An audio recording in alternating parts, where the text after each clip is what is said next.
네, 지난 1월 20일에 출범했던 바이든 정부가 미국 시간으로 꼭 100일을 맞이했습니다.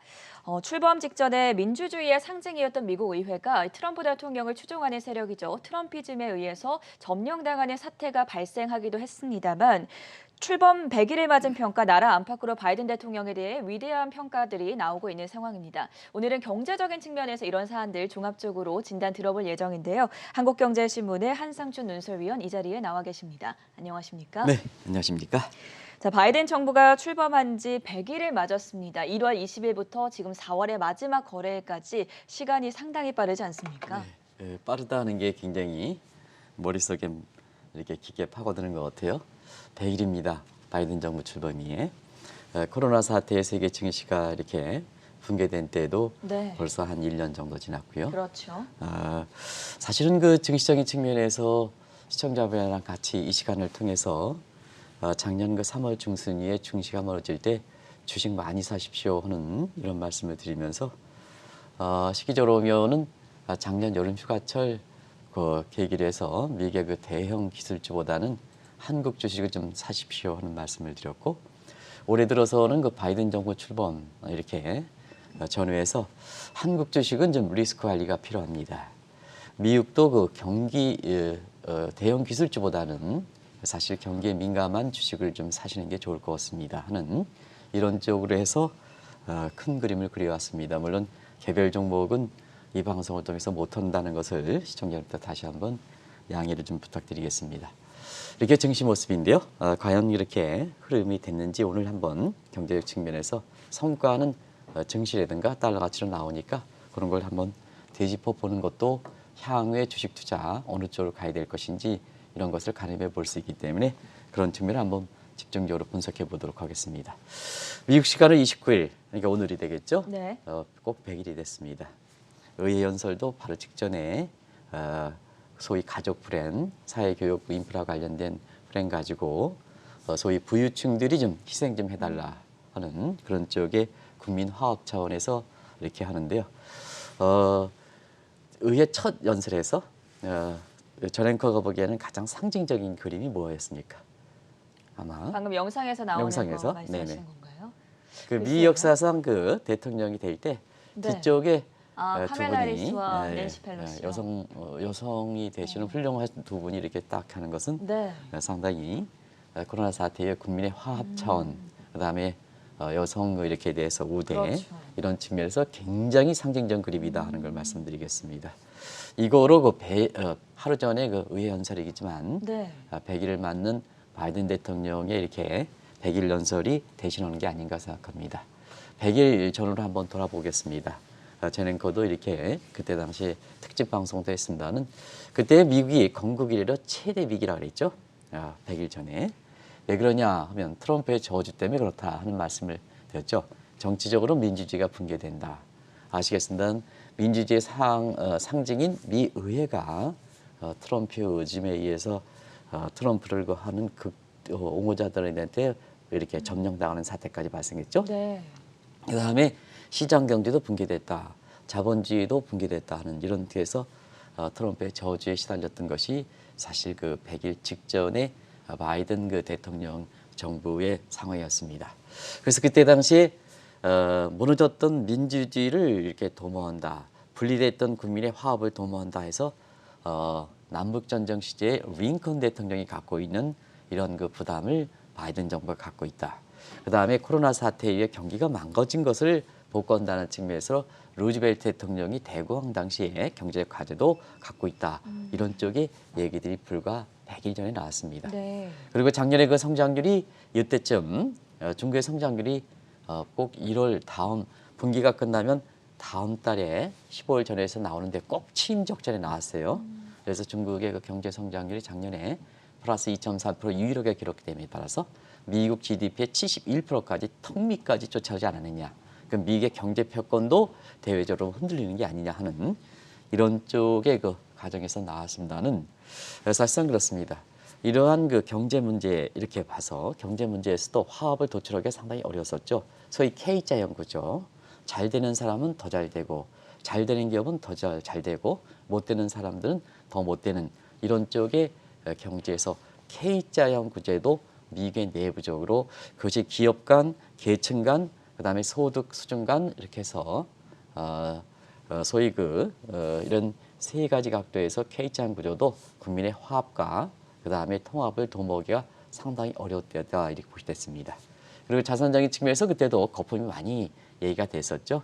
그래서 작년에 그 코로나 사태를 극복하기 위해서 무제한 돈의 이렇게 공급 원칙을 취하다 보니까 이 주가를 비롯해서 자산의 거품 현상이 상당히 좀 많이 나왔었던 것이 그때 당시의 상황이다. 불과 100일이죠. 네. 아마 저는 그것도 지금 이렇게 말씀드릴 때 제가 표현을 잘못해서 그런지 굉장히 평온한 분위기로 지금 받아들이는데요. 그때 당시에 특집 방송에 이렇게 그 전 앵커의 표정을 보면 굉장히 심각했다. 그렇죠. 이렇게 네. 보시면 되겠습니다. 그 당시에 정말 뭐 의사당이 점거가 되고 네, 이런 그렇습니다. 현상들이 있었었는데 나라 안팎으로 최대 위기를 맞았던 상황 속에서 100일 전 이 바이든 대통령이 취임 연설 당시를 살펴보면 상당히 전 세계인의 관심을 모으지 않았습니까? 그때에 사실 그 미국에서 대통령이 레스큐라는 구제다 이런 표현을 쓰는 계획은 나오지 않았습니다. 네. 그만큼 미국의 역사는 위대했다 하는데요. 그때 나왔던 캐치프라이즈 취임 연설 때 아메리칸 레스큐 플랜, 지금의 인프라라든가 경기부양책이라든가 어제 1조 8천억 달러의 그 사회교육 인프라도 바로 그런 맥락이다. 이 레스큐라는 표현이 나왔습니다. 그 큰 맥락이다. 그래서 잃어버린 것을 되찾겠다.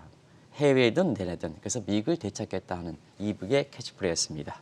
그 구체적인 모습에서 이렇게 보면 자 이렇게 사실 구제한다 이렇게 하면 되찾겠다 하면 결국 위기감이거든요. 위기감이 있을 때는 그만큼 겸손한 자세로 이 문제를 풀어가야 되는 겁니다. 네. 이렇게 레스큐 그다음에 되찾겠다 이렇게 하는데 사실 그 트럼프식으로 내가 나쁘니 이러면 누가 쫓아오겠습니까? 그래서 트럼프 대통령의 대정책이 함무라비 탈레반 정책 너를 무너뜨려야 내가 승자한다 하는 제로섬 게임 소위 네시의 노무현 방식의 제로섬 게임에서 바이든 대통령은 구제해야 되니까 다른 사람의 협력이 필요한 거 아니겠습니까? 협력, 샤프리 로스의 공생적 게임 방식으로 이 문제를 풀어갔다 이렇게 됐습니다. 한 가지 유독이 경제 패권에 있어서는 트럼프 대통령보다 더 강력하게 지금 밀고 가고 있죠. 그래서 경제 패권에 있어서는 사실 중국과 경제 패권에 있어서는 시청자 여러분도 지난 100일 동안에 중국과의 반도체 굴기라든가 여러 가지 위구르 지역이라든가 이런 쪽에서 바이든 대통령이 보여준 것과 마찬가지로 경제 패권에서는 확실하게 중개 추격을 이렇게 따돌리고 확실한 우위를 지키기 위해서 지금도 노력한다. 어제도 사실 중국에 대해서 확실한 지위를 유지하겠다 하는 그렇죠. 입장을 밝히지 않았습니까? 네. 그런 측면이 지금 취임 때의 모습이었다 이렇게 볼 때 있습니다. 그리고 대내적으로 보면 미국 내부적으로 보면 무너졌던 민주주의를 복원하고 시장 경제를 복원하고 자본주의도 트럼프식 이기주의, 냉혹한 이기주의 이렇게 해서 카지노식 자본주의가 아니라 온정적 자본주의, 자본주의 4.0 그래서 사회적 밸류를 같이 하는 공유하는 이런 쪽에 이렇게 자본주의를 복원하기에 나섰다 이렇게 보겠습니다. 그러다 보니까 뭐냐? 자 희생을 한다. 화합을 놓치려면 있는 사람일수록 희생을 해야죠. 그러면 있는 사람이 가장 해서 취임체에 가장 있는 사람이 누구냐? 대통령이시죠. 대통령이니까 자 그때 당시에 백신의 불안정한 모습인데도 불구하고 자 이 바이든 대통령뿐만 아니라 지금 뒤쪽에 나오는 해리스 부통령 플에서 백악관의 모든 사람들은 백신을 접종하는데 우선적으로 가라 하는 것이 국민 화합의 단초가 됐다 이렇게 보여졌습니다. 네. 그리고 지금까지 이렇게 보면 어제도 이제 최고층의 최고 이렇게 소득 계층을 다시 설정해서 39.8% 정도 이 모습인데요. 이게 공화당이 통과하지 않았냐? 그렇지는 않습니다. 그렇지는 않습니다. 반드시 그렇지는 않다는 걸 말씀드리겠습니다.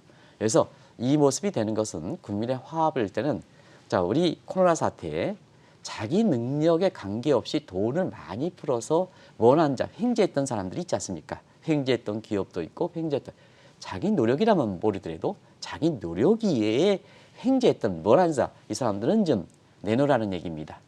그리고 밑에 계층들은 뭐냐? 코로나 사태 내 능력 여부와 관계없이 내 능력 영어 쫓겨난 사람들이 있지 않습니까? 이런 사람들은 스케어링 이펙트라 이렇게 했는데요. 이 사람들한테는 좀 능력 이상으로 능력 여부와 관계없이 상처를 났으니까 이 사람한테 좀 bonanza 이펙트를 했던 사람들이 좀 도와줘야 되지 않느냐 하는 측면에 화합을 도모했다 이렇게 됐습니다.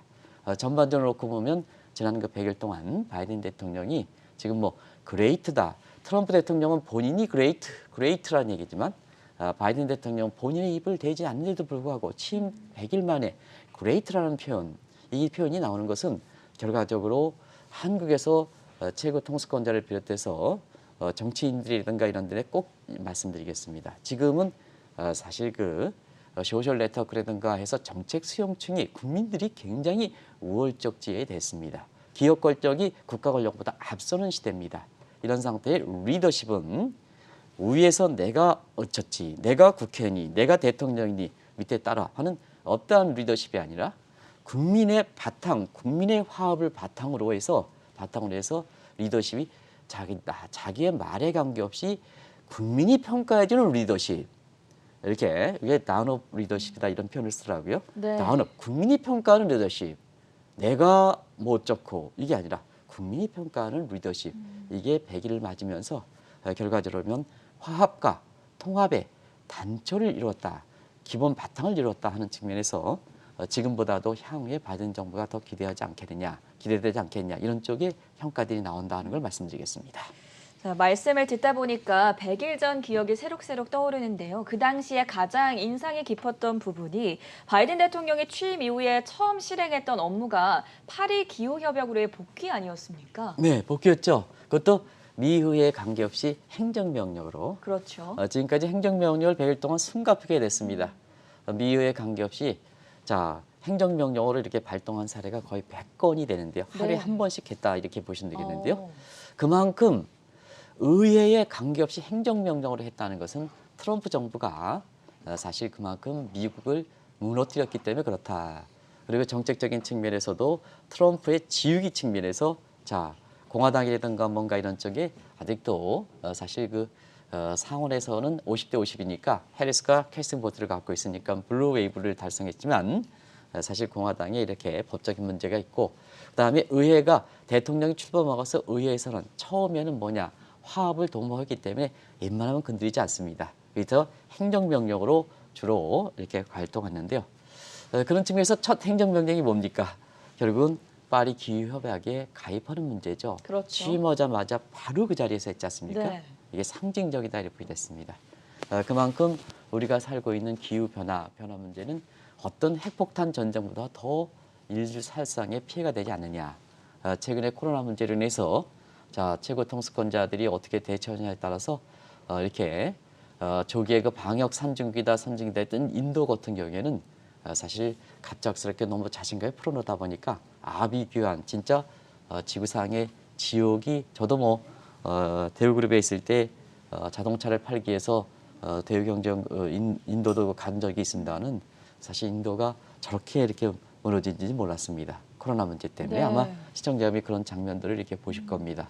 노철에서 화장하는 장면인데요. 네. 그것도 저도 이제 그때 당시에 한번 자동차를 팔기 위해서 갔었을 때 얀지스강 유변에 쫙 해서 노천에서 그 검은 시커먼 물을 그대로 먹고 빨려하고 그러더라고요. 근데 전 앵커처럼 깨끗하게 생긴 사람은 어떡합니까?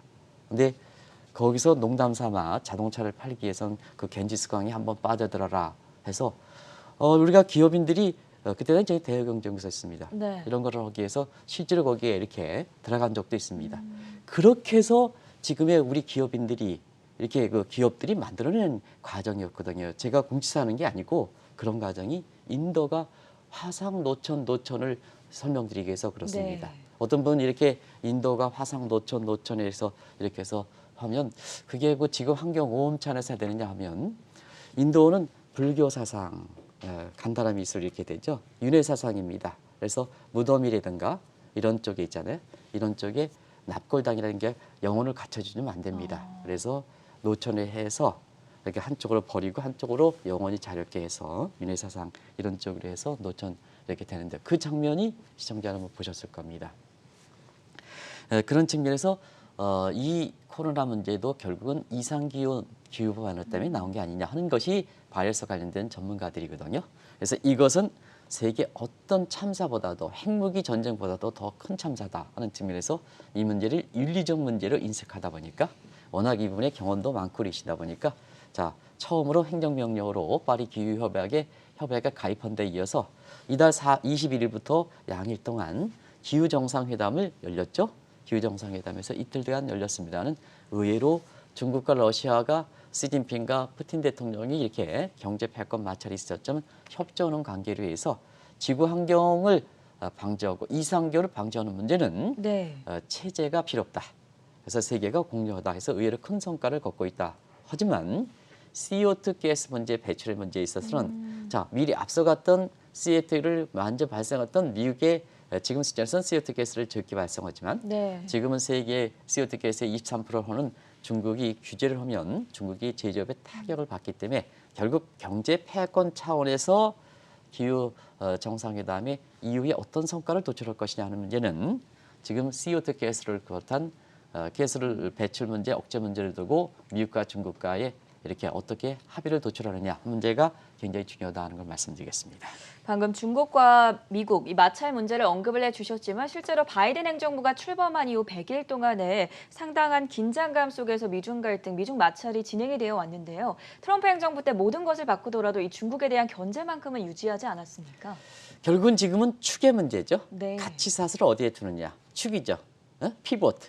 그래서 이 피보트이기 때문에 사실 국가 간의 이 피보트에 의한 네트워크, 넷망을 확대시키는 것이 네. 얼만큼 그 넷망에 자 거기에 지원하는 국가, 참여하는 국가가 많으냐. 쿼드든 뭐든 그런 차원이다. 이렇게 보시면 되겠습니다. 그래서 피보 스테이트 경쟁이다. 세계는 하나니까 사실 과거처럼 국가 간의 국경의 의미는 크지 않지 않느냐. 그걸 보면 피보트, 중심축. 그래서 가치 사슬을 반도체를 중국에 들 것이냐, 미국에 들 것이냐.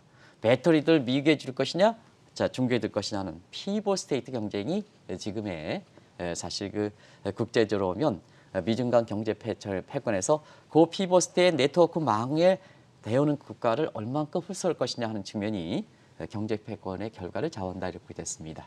그러다 보니까 넷망을 이렇게 복구시는 게 지난 100일 동안의 바이든 정부다 이렇게 됐습니다. 네. 그래서 선덕격이 무너졌던 G20으로 무너졌던 G7 서방 선진 7개국의 회담이 오는 6월 달에 영국에서 열리죠. 복원시켜서 일단은 지도자급에 해당되는 미국의 사실 그 팍스 아메리카제의 기본 권력을 이루었던 서방 선진 7개국의 회담을 복구하는 이 제재되죠. 그리고 대서양 동맹을 좀 복구시켜서 유럽과의 관계를 복원시켰죠. 이게 지난 3개월간의 100일 동안의 모습입니다. 그리고 그런 유대 관계가 적었던 아시아 국가는 인도를 바탕으로 해서 한국의 원래는 저 피보 스테이트, 소위 이코노믹 파트너십 네트워크에 아시아에 그 이렇게 미국의 이해관계를 거쳤는데 한국이 이 자리에 있었으면 얼마나 좋았을까 하는 측면을 좀 아쉬움을 좀 겪었습니다. 근데 여기에 인도와 베트남이 중심이 돼서 아시아 연계를 해서 사실 중국에 이렇게 된다 이렇게 보시면 되겠고요. 그다음에 국제적으로 넷망이니까 공유의식을 필요해야 됩니다. 그러다 보니까 자 반도체보다는 중국의 위구르 지역의 인권 문제를 때리는 게 더 좋습니다. 아시겠습니다. 인권 문제는 사실 세계에서 보면 다 공통으로 인권 탄압하는 문제에 대해서는 전부 공유의식을 가지고 수 있다는 얘기입니다. 그렇죠. 그래서 바이든 정부가 들어오면서부터 트럼프 정부와 다른 것은 중국의 위구르 지역의 인권 탄압 문제에 대해서 딱 하다 보니까 네. 유럽 지역의 협조를 이끌어내는 거죠. 천안문 사태 이후에 유럽도 중국의 사실 제재에 동참하는 이게 지난 100일간의 바이든 정부가 중국과의 경제 패권 마찰이었다 이렇게 됐습니다. 그러다 보니까 시진핑 국가주석도 과거에는 푸틴 대통령과의 체제에 있어서 보면 전세적 패권뿐만 아니라 체제에서 사회주의국가의 맹주 역할로서 러시아를 확실히 추격했다는 것이 시진핑이었는데요. 그런 전략과 관계없이 지금 시진핑이 러시아라든가 북한과 같은 전통적인 관계 복원에 나서서 미국의 망을 통한 피보 스테이트 경쟁에 저항했던 것도 지난 100일간의 숨가쁘게 전개했던 미중 간의 마찰이었다 이렇게 됐습니다. 중국을 견제하기 위한 많은 노력 속에서 바이든 행정부 때 특히나 좀 부각이 됐던 부분이 반도체 굴기 구상입니다. 우리뿐만이 아니라 전 세계가 이 반도체 업황에 주목을 하지 않았습니까? 우리 입장에서 반도체가 굉장히 중요하죠. 그렇죠. 그래서 제가 바이든 정부가 딱 해서 바이든 굴기다 하다 보니까 시청자분에서 잘못된 정보를 제공해 주지 않게 해서 어떻게 미국에서 반도체 굴길까? 굴기는 중국에서 대부분 다 사용하거든요. 네네. 그래서 그걸 다시 한번 좀 확인해 있었다는 역시 바이든 정부도 반도체 굵기에 나서고 있다 이렇게 보였습니다. 그래서 종전의 방식을 좀 달려는 방식이죠. 그래서 과거에는 제기들식 핵심적인 것, 반도체에서는 설계라든가 이런 쪽의 능력은 아주 고부 가치는 이렇게 미국에 두고 나머지는 아웃소싱, 효율성만 철저히 따지는 제조 능력이라든가 이런 부분은 대만의 TSMC라든가 경우에 따라서 한국이라든가 이런 쪽에 맡기는 체제였었죠. 근데 오바마 코로나 이후에 이런 아웃소싱하는 효율성만 중시하는 것이 이게 잘못돼 있다. 왜냐? 자, 지금 보겠습니다. 오늘도 미국의 주가 중에서 이렇게 보면 자, 어젠가요? 이렇게 많은 사람들이 금융 완화 이렇게 해가지고 마치 그 테이퍼링에 대한 우려가 줄어들었다 해서 주식은 갈 일이 있다 이렇게 얘기했지만 어제 미국 주식 떨어졌고 어제 코스피 이렇게 낙관했던 코스피 주식 떨어졌지 않습니까? 네. 떨어졌지 않습니까? 그런 측면에서 또 테이퍼링 우려가 완화된 게 아닙니다. 테이퍼링의 상징격에 해당되는 미국의 국채 금리는 오늘도 올랐습니다. 아까 전에 그거 확인했죠? 네. 오늘은 올랐습니다. 그래서 이렇게 사실 그 인과관계를 정확하게 해서 시청자 여러분에 전해드려야 된다 하는 걸 꼭 좀 말씀드리겠습니다. 오늘 미국의 국채 10년물 테이퍼링과 관련된 상징격에 해당되는 미국의 국채 금리는 올랐습니다. 이런 측면에서 이렇게 보는데요. 자, 왜 이렇게 사실 이렇게 됐냐면 반도체와 관련해서 여러 가지 미국의 입장이 바뀌는 구조죠. 왜냐? 코로나 사태 이후에 전부 뭐냐? 자, 어제 그 포드라든가 이런 거면 반도체 부족 때문에 그 포드의 역사를 자랑하는 자동차를 못 만든다는 거 아니겠습니까? 네. 어떻게 보면 조그만 것 때문에. 그러다 보니까 이제 코로나 사태에 의해서는 모든 걸 제길지식으로 효율성을 중시하는 아웃소싱 개념이 아니라 아우타키적. 내가 처음부터 부가가치 여부한 것이 처음부터 끝까지 내가 갖고 있어야 코로나 사태 이후에 중국이 무기로 가는 이런 문제에 대응할 수 있지 않느냐 하는 측면에 이런 측면에서 아우타키적. 아웃소싱, 인소싱으로 이렇게 가는 체제로 바뀌는 거죠. 그래서 반도체는 이제는 제조 능력까지 다 가져가겠다. 설계. 이게 이제 반도체 굵기 구상이죠. 이 문제는 시청자 여러분 잘 아시겠죠? 그래서 앞서 말씀드린 같이 4웨이 체제. 그래서 통상법 231조 안보와 결부시킨다든가, 그다음에 발산업체에서 공동 규범을 마련한다든가, 그다음에 세계 가치 사슬의 반도체 문제를 미국에 둔다든가 네. 이런 체제, 그리고 관련된 반도체 관련된 업종도 다 들어가는 리쇼링과 같은 네 가지 체제 문제에 대해서 궁극적으로는 반도체 굵기 구상. 그래서 앞서 말씀드린 Alliance Value Chain 이제는 많이 보편화됐죠. 모든 것을 밸류를 세미컨덕터 Alliance Value Chain 이렇게 되고요. 이 문제뿐만 아니라 배터리도 그렇다. 어제도 배터리 강조했죠. 이제 배터리는 미국의 중심이 되겠다 하는 입장에 어제도 대통령께서 바이든 대통령 강조했습니다는. 네. 자, 배터리, 히토리오, 그다음에 신제약품과 같은 바이오 업종도 미국의 효율성과 관계없이 제조 능력에서 효율성이 떨어져도 핵심 중심이 되겠다는 얼라이언스 밸류 체인 이런 것이 사실 바이든 정부의 미국과의 경제 패권 그리고 코로나라는 새로운 환경에 미국의 위상을 지켜가는데 예. 단순히 효율성만 중시하지 않겠다는 입장을 강조한 게 아닌가 생각합니다. 그럼 다음으로는 바이든 정부의 경제 정책에 대해서 이야기를 나눠보고 싶은데요. 바이든노믹스를 누가 이끌어갈 것인가에 상당히 관심이 높았는데 현재 100일 정도의 이 과정을 봤을 때는 어떻게 평가를 해볼 수 있겠습니까? 바이든 대통령은 사실 통합과 화해는 국민으로부터 신뢰입니다. 네. 신뢰이기 때문에 모르는 걸 건드리면 안 됩니다. 그럼 나서야 될 때 나서야 되고 안 나설 때 나서면 안 되는 겁니다. 그런데 바이든 대통령은 그런 원칙을 철저히 지켰다 이렇게 보였습니다. 지금까지 바이든 대통령, 트럼프 대통령처럼 트윗이라든가 에 나서 심지어는 한국경제TV 출범 초에 많은 의지를 피워내도 불구하고 바이든 대통령이 이 100일 동안에 한국경제TV를 통해서 트럼프만큼 나왔습니까? 안 나왔죠? 그렇기 때문에 우리가 방송을 위해서 어쩔 수 없이 이렇게 시청자 여러분한테 매일 아침에 나서고 있습니다는 뭐든지 통합과 이렇게 화합을 위해서는 사실 나서야 될 때 백신과 같은 일은 나설 때 과감하게 나서고 안 나설 때는 나서지 마. 내가 모르는 분야는 전문가에 맡게 된다. 그런 측면에서 인사원칙에서 전문가에 맡기는 구조는 미국의 국민들로부터 화합과 통합을 이끌어내는데 굉장히 신뢰가 바탕이 됐던 게 아닌가 생각합니다. 네. 그런 측면에서 경제 컨트롤 타워를 누가 맡느냐 하는 적이 중요했죠. 그런데 그중에 제닛 앨런을 임명한 것은 아주 활용정정에 해당됐다고 보였습니다. 신뢰를 가질 수밖에 없죠. 참모 중에서 스텝 중에서 최고위가 백과획한 자문위원회 위원장이었죠. 이거 네. 맡으시고 통화정책에서 최대 수장이었던 페드도 2014년서부터 물론 트럼프 대통령의 단임에 그쳤습니다는 이게 맡았고 그다음에 재무장관도 임명돼서 트리플 크라운을 달성하다 보니까 자 경제정책에서 아무리 훌륭한 예를 들어서 루비니 교수가 그랬다는 거 아니겠습니까? 어이구 우리는 학교에 있지만 세계적 석학이다. 물론 세계 석학인지 모르겠습니다는 자꾸 예측이 틀리니까 레리 서머스 교수도 내가 제닛 앨런 장관만큼 인정을 한다. 왜냐? 이론도 결부돼 있고 네. 실무 경험도 돼 있으니까. 그리고 무엇보다도 경제가 어려울 때, 금융위기 때, 그다음에 이번에 코로나 사태 이런 문제에서 위기에 극복해서 성공을 했던 사람이기 때문에 내가 제닛 앨런만큼은 내가 레리 서머스 세계 석학이다, 루비니 교수 세계 석학이다 이렇게 하더라도 사실 같은 학자 간의 경쟁이 상당히 심하거든요. 그래도 이분만은 인정하겠다. 이게 미국 경제에 이렇게 된다 이렇게 보겠습니다. 그래서 경제정책 사람에 대해 신뢰가 되다 보니까 거기서 나오는 정책 같은 것은 사실상 뭐냐 잘 효과가 나오는 거죠. 그래서 지금까지 한 100일 보면 자 아시겠습니다. 예일 거시 경제 패러다임 다 아시죠? 그래서 하이 프레셔 넘치는 것이 어려울 때는 넘치는 것이 부족한 것보다 낫다. 이게 하이 프레셔 경제죠. 그래서 지금까지 한번 보겠습니다.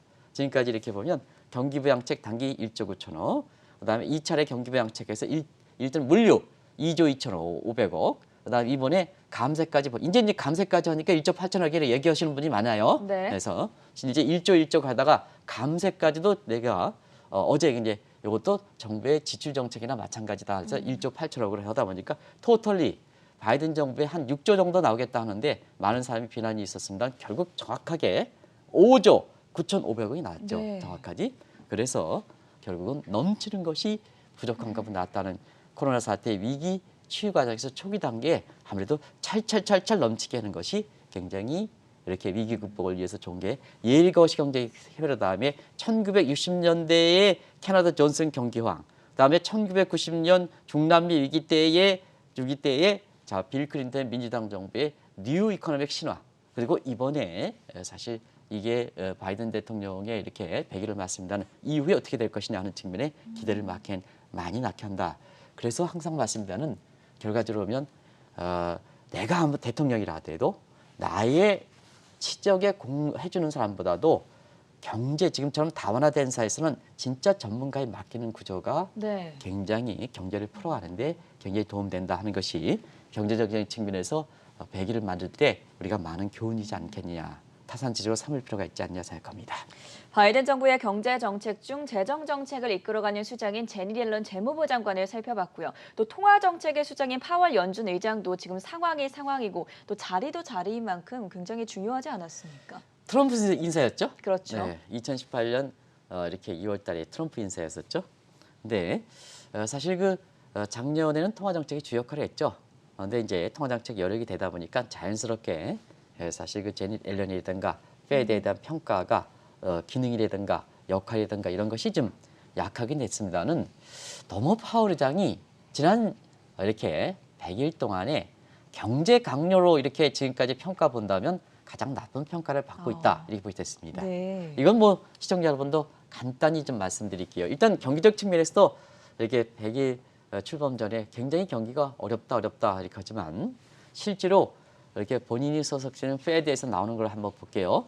작년 12월에 올해 성장률 4.2%인데 자 3월 달의 수정 전망이 이게 3월 첫 주까지 반영됐다는 것을 말씀드리겠습니다. 3월 달까지 반영된 게 아니라 불과 사실 이렇게 따진다면 한 3개월 만에 성장률이 벌써 2.3% 같은 성장률이 2.3%니까 이게 대해서 이렇게 사실 파월이든가 페드에 대한 신뢰가 예전만 못했다는 얘기입니다. 네. 그러면 또 하나 페드의 목표와 관련해서 전통적 물가에 해당되는 목표에 해당되는 물가를 한번 보겠습니다. 물가.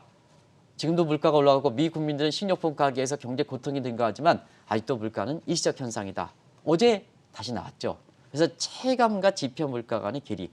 국민은 중하위계층들은 대다수 계층들은 식목에서 어려움을 당하는데 당신은 무슨 얘기냐 경제 지표만 가지고 얘기하느냐 하는 측면에서는 사실 국민들의 신뢰를 많이 떨어뜨리게 했던 요인이다 이렇게 됐습니다. 그리고 고용 창출도 그렇습니다. 자 고용 창출도 자 제닛 앨런 같은 경우에는 앨런 장관 일자리 부음으로 인해서 내년에 완전 고용 달성한다 이렇게 얘기하는데요. 경제 네. 컨트롤 타워가. 예, 본인 자신은 2에서 3년에도 걸쳐도 이렇게 되지 않는다. 하다 보니까 결과적으로 취임 100일을 맞으면서 통화정책 그다음에 거기에 수장인 페드 기관인 수장인 파월과 페드에 대한 신뢰는 떨어졌다. 그래서 뭐 연임 되겠다고 이렇게 재임 되겠다고 말씀드리긴 했습니다는 사실 내년 2월 달에 파월의 임기를 맡고 있죠. 근데 보통은 사전 절차를 보면 여름 휴가철이 9월이 끝나고 9월서부터 하는데요. 파월 페드 의장은 잡음이 없어야 됩니다. 잡음이 없어야 됩니다. 페드 의사에 대해서 교체 가능성 이렇게 쉽게 얘기하지는 않습니다. 그게 전통입니다. 근데 사실은 여러 가지 평가가 나오다 보니까 벌써부터 이렇게 제롬 파월의 교체기가 거론된다. 물론 재임은 될 겁니다. 근데 교체기가 당초보다 빨리 되는 것도 네. 바로 그런 측면이다 이렇게 볼 수 있습니다. 결론을 내려보겠습니다. 바이든 정부 출범 이후에 100일을 맞은 현재 상황에서 정말 여러 가지 평가들이 나오고 있는데 가장 객관적인 지표라고 볼 수 있는 경제 지표는 어떻게 나오고 있습니까? 사실 100일 평가에 대해서 이렇게 여러 평가가 나올 수가 있기 때문에 네. 사실 오늘 방송하기 위해서는 짧은 30분 이렇게 준비해서 말씀드리다는 아마 가장 주력해서 이렇게 가장 객관적으로 이렇게 저는 뭐 이렇게 100일 동안에 미국의 대통령을 평가해서 물론 국제금융 30년이나 동안 가장 종사한다 하더라도 네. 남의 나라 대통령의 평가에 대해서는 굉장히 신중을 기해야 되기 때문에 그렇죠. 가장 객관적으로 평가한다. 그래도 각 분야에 대해서 이렇게 평가하는 부분에 대해서도 공감하지 않고 다른 의견을 제시할 수가 있습니다. 인문학이라는 것은 다원적으로 나올 수 있는 시각이 그것이 발전적인 측면에서 굉장히 다른 이렇게 제가 말씀드렸던 내용도 다른 평가가 되면 그거에 대해서 전폭적으로 수용하겠습니다. 근데 이 방송을 위해서는 굉장히 노력을 했다는 것을 말씀을 드리는데요. 그만큼 동일한 현상의 사현상은 이렇게 볼 수 있고 저렇게 볼 수 있다는 얘기입니다. 그런 측면에서 나타난 객관적 지표를 보면 그 문제에 대해서 어느 정도 이렇게 갈등이 좀 해소되지 않겠느냐 해서 가장 많은 게 경제성과죠. 경제성과 가장 종합적인 지표가 성장률이죠. 오늘 성장률 발표했죠. 그래서 6.4% 예상치 6.5%에 부합된다. 이게 이제 여기서 표현도 한번 보겠습니다. 예상치는 6.5%인데 6.4% 예상치를 하회했다. 이건 네. 잘못된 표현이다. 포캐스팅에서 이렇게 보면은 예상치 대비해서 6.4, 6.5 예상치에 부합됐다는 표현으로 해야 되는 거다 하는 걸 말씀드리겠습니다. 그리고 2분기 성장률이 우리 캐스터분들께서 올해 2분기 성장률이 고점 된다는 걸 일찍이 말씀드렸잖아요. 근데 지금 이렇게 영국의 이코노믹 애틀란타 이 장기 추세가 굉장히 그래서 우리가 혹시 삼성그룹이라든가 해서 장기 플랜에 고생하시는 고민해서 10년 플랜 할 때는 그 마켓 사이즈를 할 때 장기 플랜은 영국의 이코노믹 애널리틱가 가장 전망이 좋습니다. 네. 이걸 좀 참고해 주시기 바랍니다. 이게 2분기 성장률이 13%대를 보고 있습니다. 그러면 이렇게 1분기에 6.4%, 2분기에 13% 되면 올해 성장률이 6에서 8% 정도까지 나올 수도 있습니다. 이코노믹 애틀은 7.5%까지 봤죠? 근데 7.5% 나오면 경우에 따라서 올해 성장률이 중국을 제칠 것이다. 언제 이후에? 1976년 이후에 47년 만에 제칠 것이다. 이런 얘기가 나오는 거고요.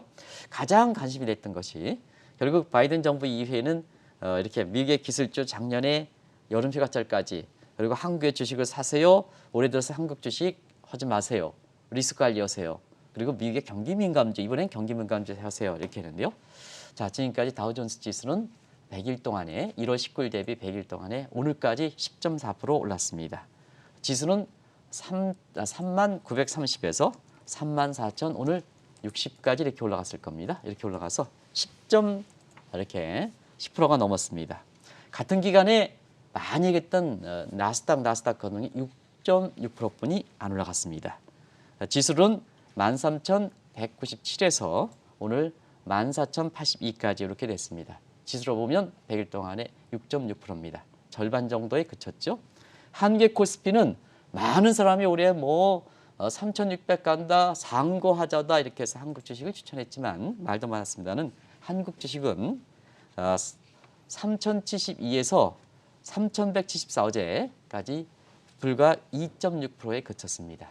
레이쇼를 한번 따져보겠습니다. 네. 경기 민감주가 주는 다우존스 지수가 우리가 원달러 환율도 그때 당시에 1,102원에서 1,108원에서 조금 한 차이게 누렸거든요. 이런 각도에서 보면 4배나 불과 100일 만에 어떤 종목을 사느냐에 따라서 사실 우리 주식에 비해서 4배나 차이가 났다. 100일입니다. 100일 동안에 그랬다 이렇게 보여졌습니다. 그래서 사실 올해 들어서 한국 주식은 리스크를 가려고 많은 악관론이 있는데도 불구하고 오히려 미국 경기가 바닥 일었으니까 미국의 경기와 관련된 경기 민감주를 사는 것이 한국 주식의 코스피 대비한 기준으로 사실 4배나 올랐다. 네. 이게 그래서 경제는 그날 개별 종목을 이렇게 보는 것보다도 세계가 하나니까 큰 그림을 보시는 것이 굉장히 중요하다. 경우에 따라서는 큰 그림이면 내가 그거 숲을 볼 필요가 있느냐 하는 생각인데 그렇지는 않습니다. 큰 그림 하에 사실은 이게 개별 종목을 이렇게 봐야 세계가 하나지 않습니까? 지금 저 남아프리카에 이 빨간 이 색연필이 꺾어졌다. 이게 사실 1시간 만에 한국 시장에 들리는 이런 시대입니다. 네. 이런 시대에서는 큰 그림을 보는 게 굉장히 중요하다는 걸 말씀드리겠습니다. 네, 현지 시간 29일 바이든 대통령이 취임한 지 100일을 맞았습니다. 이에 따라서 어제 있었던 연설 내용과 함께 다양한 경제 정책들에 대한 객관적인 분석과 진단 들어봤고요. 지금까지 한국경제신문의 한상준 논설위원과 함께했습니다. 고맙습니다. 네, 고맙습니다.